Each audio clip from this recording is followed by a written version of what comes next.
አሁን አንቺ ደግሞ የውሸት መረጃ በሙሉ ሄደ ይቅርታ ጠይቀ ልጆቹን ነገ ጧት እንድታስፈታልኝ ይፈልጋሉ ይመስለኛል። ግን ሰምተኛል ማለት ነው ሩታን የሆነ ነገር ተበላሽቷል ስለሰቡት ነገር ነበረ።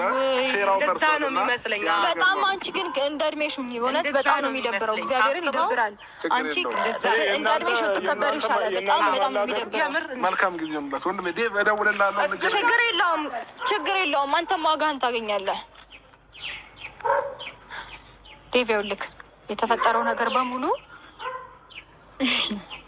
የዚህን ያህል ማላገጥ አልገባኝም። ግን ተይው እሺ፣ እኛ መፍታት ባለብን መንገድ እንደ ቤተሰብ እኔ መፍታት ባለብኝ መንገድ እፈታለሁ። ልጆቹም ደግሞ ነገ እንዲፈቱ አደርጋለሁ። ምክንያቱም ይሄ ልክ አይደለም። ጥፋት ሊኖርበት ይችላል። አጥፍቶ ሊሆን ይችላል። ዳኒም አጥፍቶ ሊሆን ይችላል። አንቺም አጥፍተሽ ሊሆን ይችላል። ግን የሆነ ነገር እርግጠኛ ሳልሆን የሆነ ነገር በእጅ ሳልይዝ የዚህን ያህል እርምጃ መራመድ እኔ አልችልም። እሱን ደግሞ ይህንን ያደረገበት መጠየቅ ባለብኝ መንገድ እኔ እሱ